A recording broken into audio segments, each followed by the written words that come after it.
L'homme céleste en tant que personne nous est présenté par l'apôtre Jean plus pleinement que par tous les autres auteurs du Nouveau Testament. Paul met en avant l'homme céleste corporatif. Cela ne signifie pas que Paul ne présente pas l'homme céleste en tant que personne, car il le fait assurément en particulier dans sa lettre aux Colossiens. Mais il va de l'homme céleste en tant que personne à l'homme céleste corporatif qu'est l'Église, son corps.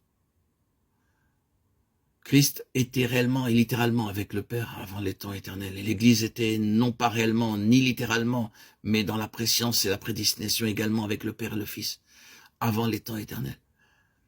La plus pleine révélation de l'Église qui nous vient par l'apôtre Paul la présente comme déjà achevée. Quand Paul écrivait, elle n'était pas complète numériquement. Elle n'était pas du tout achevée spirituellement et moralement. Pourtant, il parle d'elle comme si elle était la chose la plus complète, la plus parfaite dans l'univers.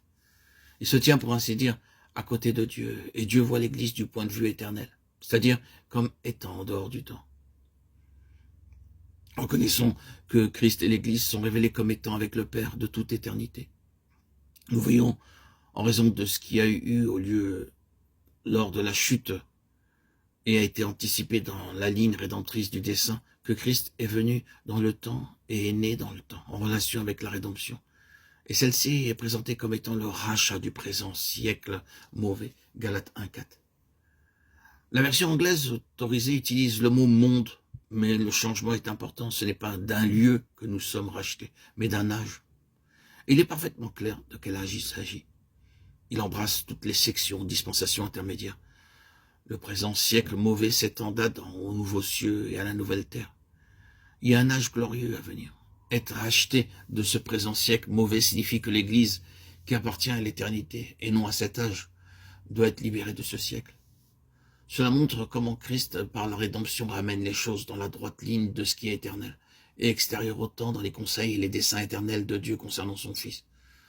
Par la rédemption qui est en Christ Jésus, laquelle est un rachat de cet âge mauvais, l'Église est rachetée pour cet autre âge, cet âge éternel. Ainsi, la naissance de Christ est liée à la rédemption de la possession acquise, la rédemption de l'Église. En venant à Jean, premièrement, en ce qui concerne l'entrée de Christ dans le temps, nous constatons que Jean a 3 choses à dire au sujet de Christ. Premièrement, il place Christ dans l'éternité. Au commencement était la parole était avec Dieu et la parole était Dieu. Jean 1,1. C'est Christ en dehors du temps. Secondement, il montre la venue de Christ dans le temps.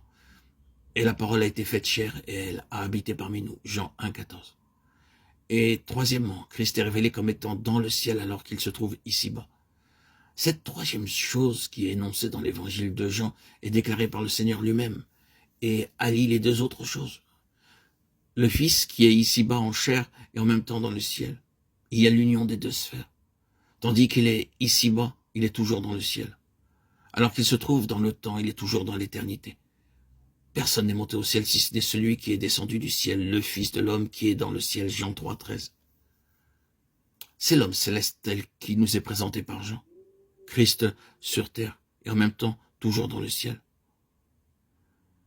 Or, en Christ, cela devient vrai de l'Église et est vrai de chaque membre de l'Église. En Christ, nous sommes ici-bas et en même temps dans le ciel. Nous sommes dans le temps mais également dans l'éternité.